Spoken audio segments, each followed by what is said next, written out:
Back around 1903, Wallace D. Wattles shared a wonderful truth with the world. He said, "A person's right to life means his right to have the free and unrestricted use of all the things which may be necessary to as full as mental, spiritual, and physical unfolding. In other words, his right to be rich."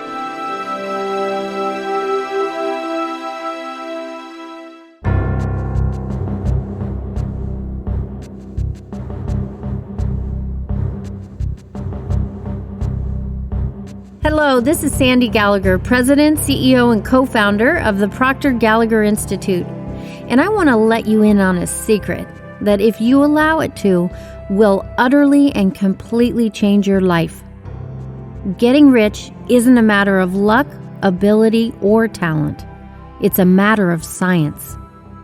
Do certain things in a certain way and you will get rich. Automatically, infallibly, guaranteed. A man named Wallace D. Wattles first articulated this stunning truth over 100 years ago in a remarkable little book called The Science of Getting Rich. Passed from person to person, kept alive by word of mouth, it became the stuff of legend, a mysterious treasure that seemed to bestow the Midas touch on all who absorbed and applied its principles. One fateful night, 73 years later, this book fell into the hands of Bob Proktър, setting in motion a certain chain of events that would ultimately impact millions of lives. At the time, Bob had been a serious student of human potential for close to a decade, ever since a chance discovery of Napoleon Hill's renowned work, Think and Grow Rich, had revolutionized his thinking and redirected the course of his life. Bob had been studying the great Earl Nightingale's material since shortly after Earl began recording his philosophy, and was at that very moment fulfilling the goal he had set of working side by side with Earl and his partner Lloyd Conant at the Nightingale Conant headquarters in Chicago.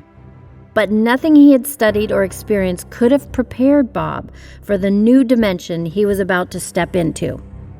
On that night, over dinner at his home, Lloyd Conant began telling Bob about the near magical powers of a little green book he himself had stumbled upon years earlier. It was this book, Lloyd said, that had given him an infallible formula for wealth and success, and led directly to the creation of his and Earl's company. Captivated, Bob asked him the name of this extraordinary book. The Science of Getting Rich, Lloyd told him, and proceeded to hand Bob his very own copy.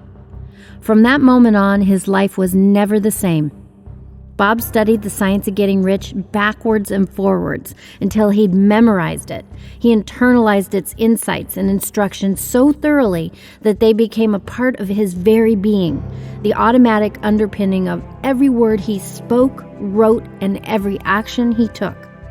The results astounded him, and soon he began sharing this book's wisdom and his radically unique system for implementing it with others. Since then, millions of people all over the world have discovered and mastered the certain things Wattles describes in his book, and become very rich as a result, thanks to Bob Proktър's in-depth interpretation and expert step-by-step guidance. One of those millions of people is me. In August of 2006, I walked into a seminar in Vancouver, Washington, and my life began to move in a totally different direction. At that point, I had achieved a tremendous amount of success. I'd excelled in school, practiced law on Wall Street, and become equity partner in 2 major law firms. Professionally and materially, I thought I was where I wanted to be. And as I listened to Bob's presentation, I could see that I'd come as far as I had in large part because I'd been following many of the principles that he was talking about for my entire life without even knowing it. But something Bob said struck me like a lightning bolt and echoed in my mind over and over again in the coming days. He said, "What do you really want?" That question made me realize that all the success I'd achieved was actually a reflection of what other people wanted for me, of other people's visions and expectations. I'd absorbed those expectations so thoroughly and fulfilled them so well, it never occurred to me until this time that they weren't really mine. Now, for the first time, I could see that, and I knew I had to make a change. That day ignited a whole new set of goals that originated in my own mind. When I wrote those goals down in my notebook, the words were so small I could barely read them. That's how remote, how unreal they seemed to me at the time. But as I contemplated and applied what I'd learned from Bob, they became real. I committed myself to them, and every single one of them has since come to fruition. I conceived the Thinking into Results program in my mind immediately after that life-changing day, and together with Bob, I created it. I decided on that day that I would become a part of Bob's inner circle and his closest advisor, and not long afterwards, I did, ultimately taking our partnership to a whole new level with the formation of the Procter Gallagher Institute. The information I heard that day, the information that would cause me to make such a radical shift in my life and lead me to where I am now, is the very same information that you're about to encounter yourself. Bob Proctor's phenomenal, unrivaled presentation of Wallace Wattles' The Science of Getting Rich.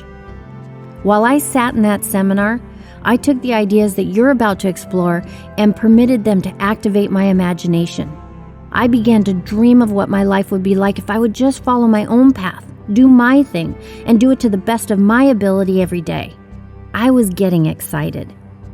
I can promise you, if you will permit yourself to get emotionally involved with the ideas that you're about to hear, you will get excited.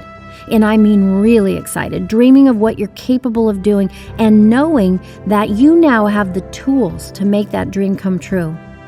You are about to experience a feeling of tremendous power. It will flow into your mind. It will change how you feel. It will change how you act. It will totally and completely shift your perception of life. It will prime your mind for a future of wealth and freedom you have yet to dream of. It happened to Wallace Wattles. It happened to Bob Proctor. It happened to me. It has happened to many, many others. Now it's your turn. Welcome to the beginning of a life more magnificent than you ever thought possible. Welcome to the you are always truly meant to be. Welcome to the Science of Getting Rich. Here's Bob Proctor.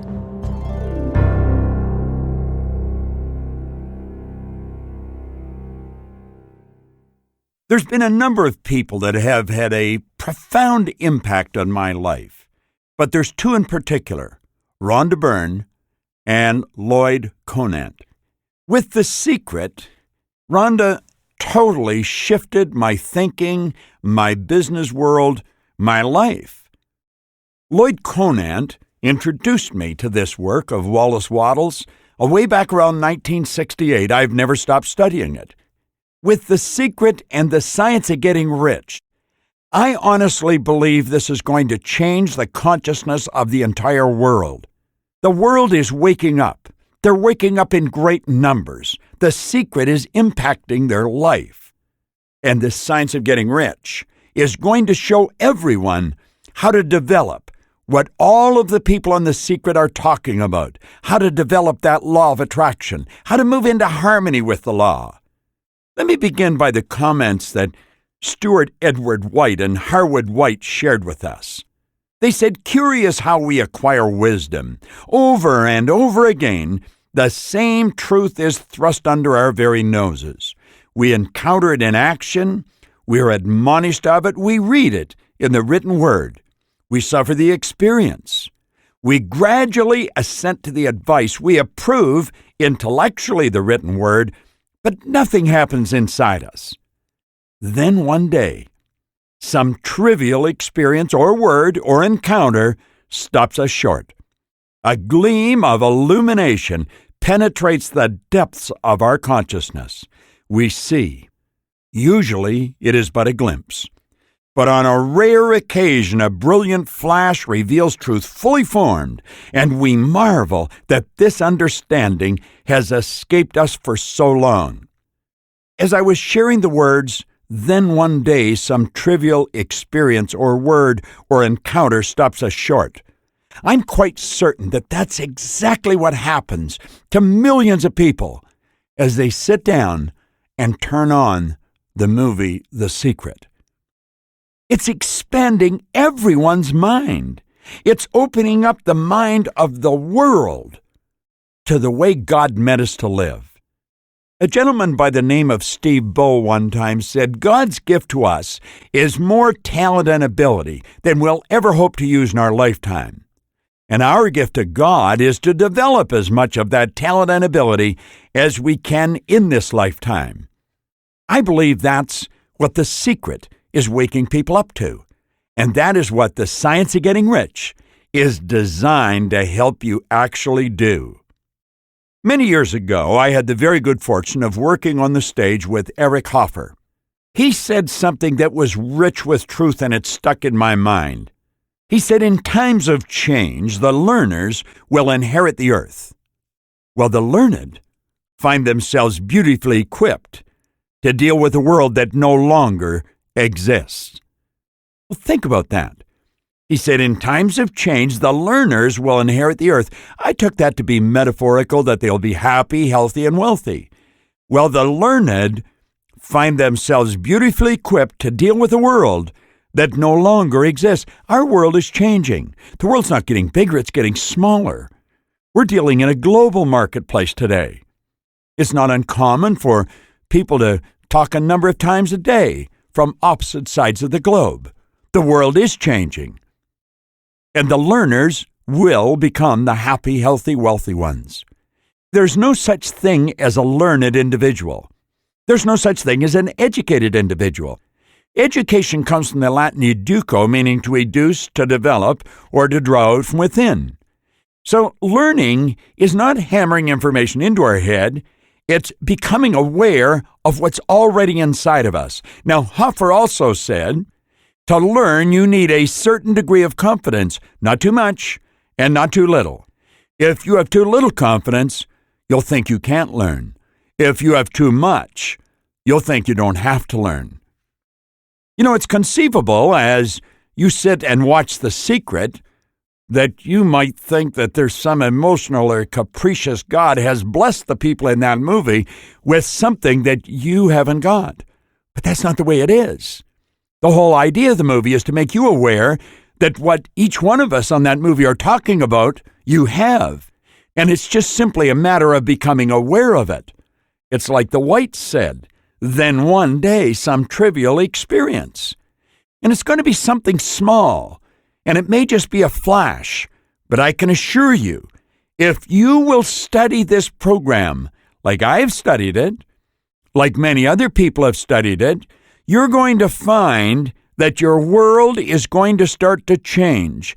It's almost like looking through a pair of binoculars and you're bringing things into focus. And every time you think it's crystal clear and you just shift it a bit, it becomes clearer.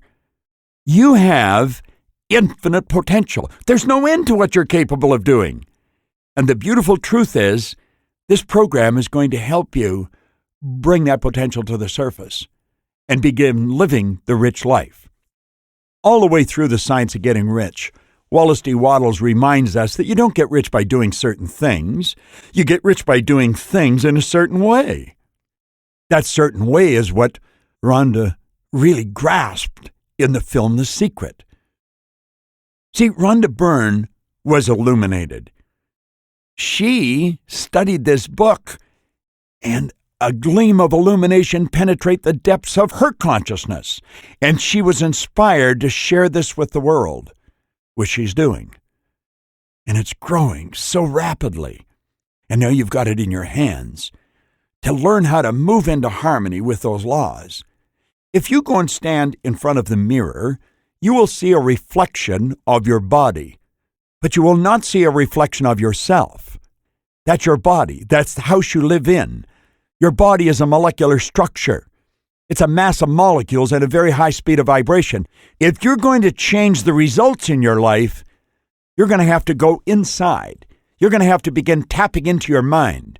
And you know, way back around 1934, there was a doctor, Thurman Fleet, who became aware that we're approaching people the wrong way. He was involved in the healing arts, and he had a tremendous desire to help people understand what holistic health was all about. That's dealing with the whole person, the spiritual being, the intellectual being, and the physical being. And he said, what we're really doing is treating symptoms when we're dealing with the physical. And he said, we have to work with the higher side. We have to begin working with the mind. Now, he said, we've got a basic problem here. No one has ever seen the mind. In fact, if I asked you to think of the mind, you probably, if anything, get an image of your brain on the screen of your mind, because we think in pictures. Think of your house. A picture of your house will come on the screen of your mind. Think of your automobile, and again an image will come onto the screen of your mind of your automobile. Your front door, your kitchen table. Do you see how pictures flash on the mind? Now think of your mind. What picture do you get? If you're like most people, no picture comes to the mind. Confusion reigns. And that's what Thurman Fleet became aware of. Now he said, since no one has ever seen the mind, I'm going to make a picture of the mind. And he drew this picture of a large circle and a small circle. We refer to that as the stick person. And that represents the mind. Now I want you to imagine that your head is your mind and everything from the neck down is being the body. Now, of course, that's not the way it is. Mind is movement. Mind is not a thing. So mind is in your fingernail, it's in your hair, it's in every molecule of your being. But we do have to have an image to operate with. So we're going to let the head represent the mind. And everything from the neck down represent the body. Now we're going to put an imaginary horizontal line from ear to ear. Everything above that line we're going to refer to as the conscious mind. Everything below that horizontal line is going to be referred to as the subconscious mind. Now, as we go through this program, I'm going to refer to the conscious mind many different ways. I may call it the intellectual mind. I may refer to it as the reasoning factor, the imagining system. And the subconscious mind I could refer to as the emotional mind, where the feeling center resides. This is the innate mind, where universal intelligence. There's many, many different terminologies that you can use to describe these various parts of the mind. To start off with, we're going to call it the conscious mind and the subconscious mind. Now, the conscious mind has hooked up to it like little antennae, hearing, seeing, smelling, tasting, touching. These are sensory factors. They're hooked up to our conscious mind, and they help us correspond and communicate with our outside world. I want you to imagine that a person's walking down the street, and they've got these 5 little antennae sticking out of their head. Now, we would certainly look a little strange if we had that, but of course, if we've always had it, it wouldn't look strange at all. Well, that's really the way it is. We have these little antennae, and they pick up all kinds of information from outside.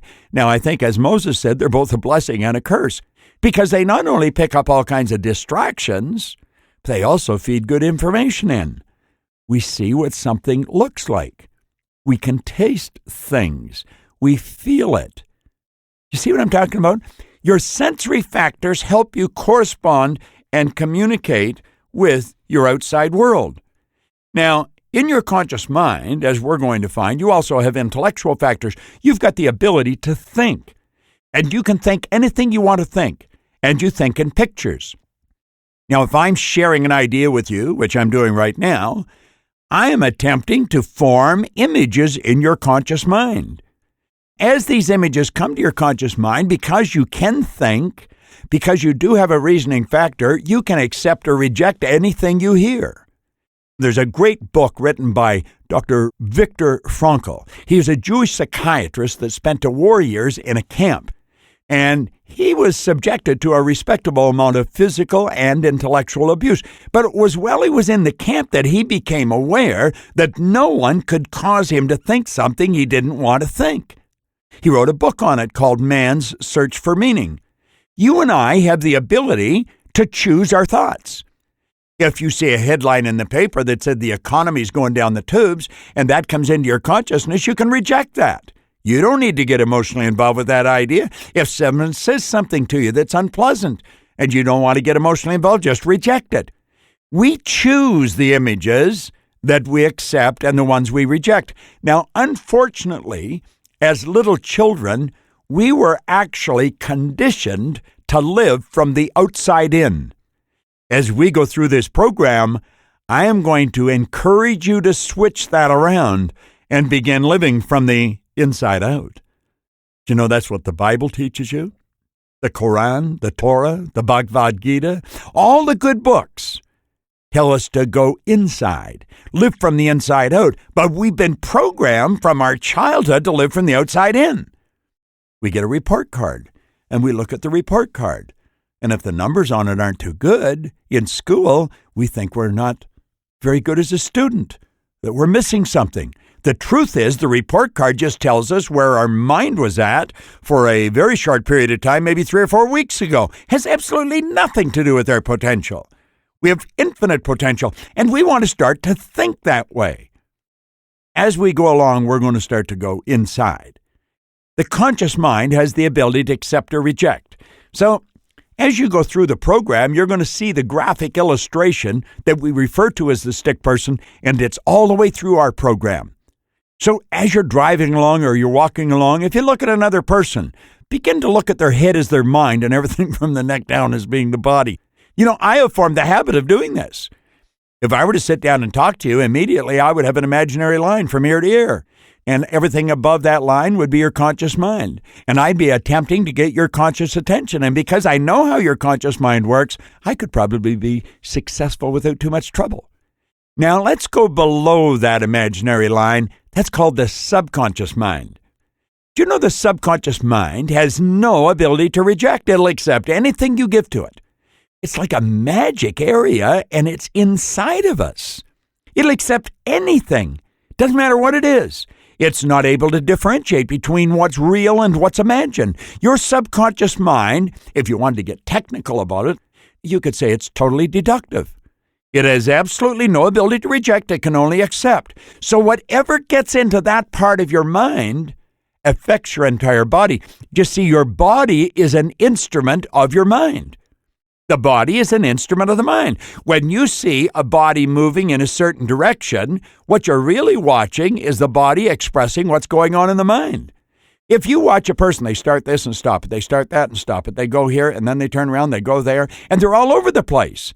It's obvious their mind is in a state of confusion, and that confusion is being expressed in their action.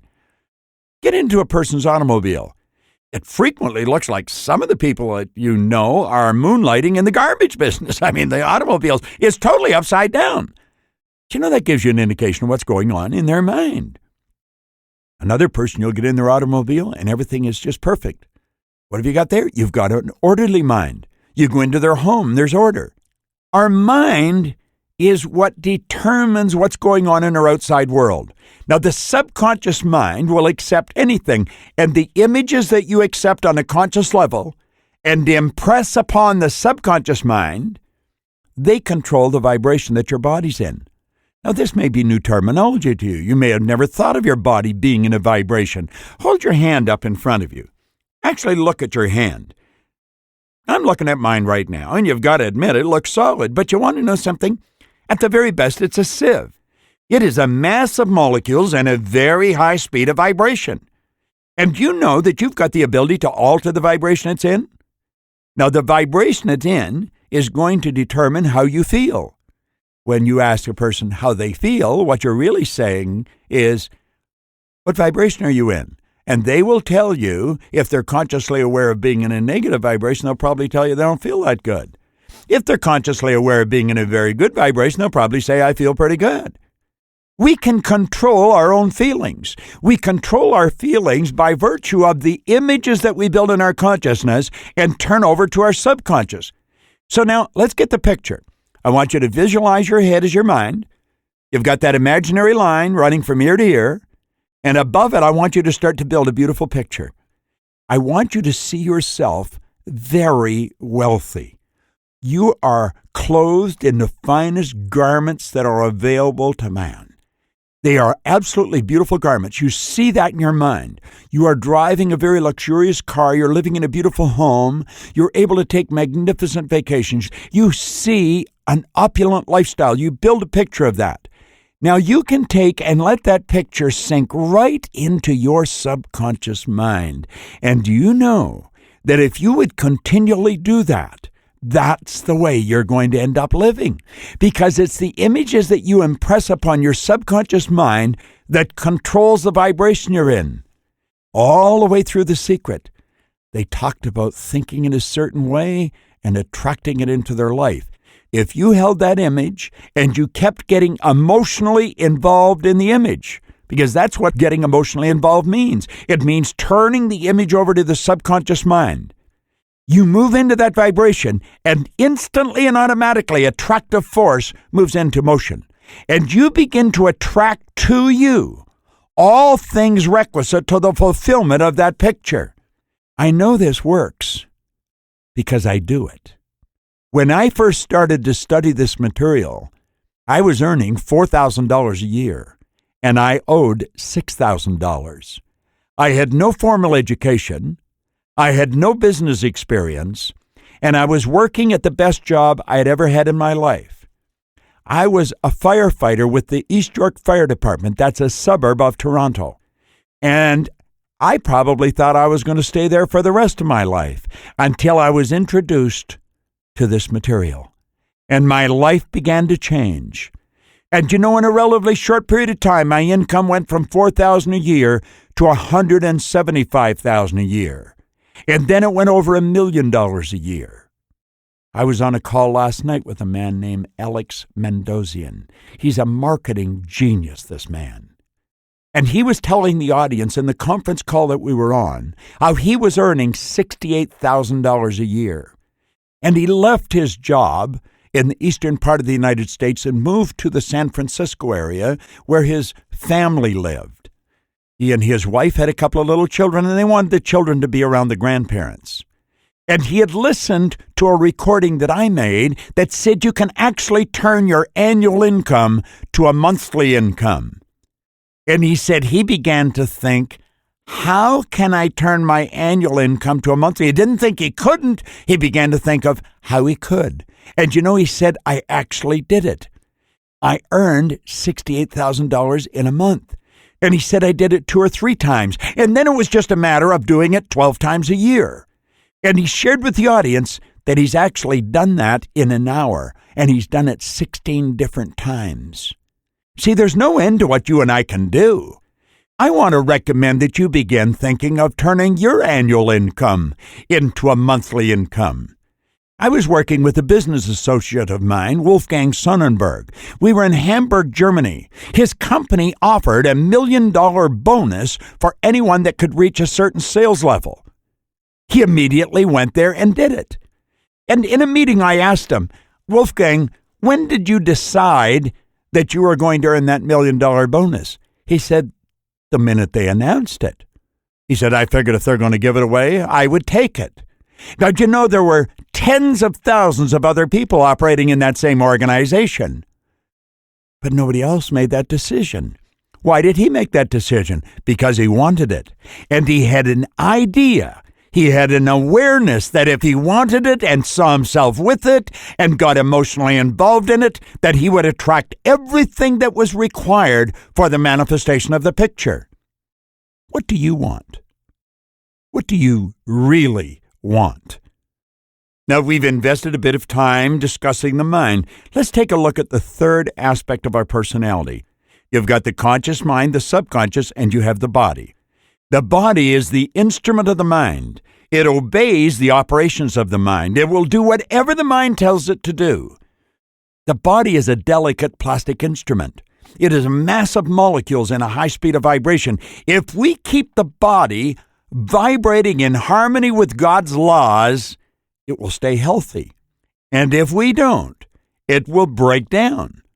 Now, we've got the ability to control that. We can keep our body alive and vibrant.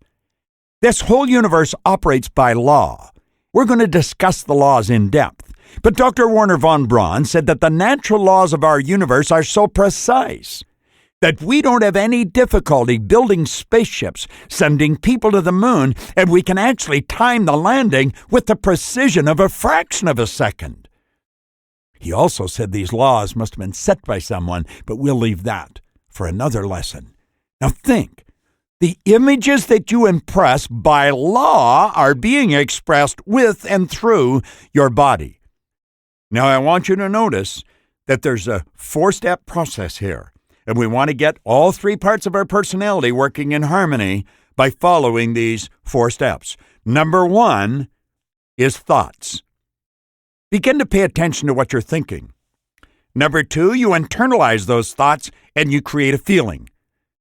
Make sure you're feeling good about everything you do.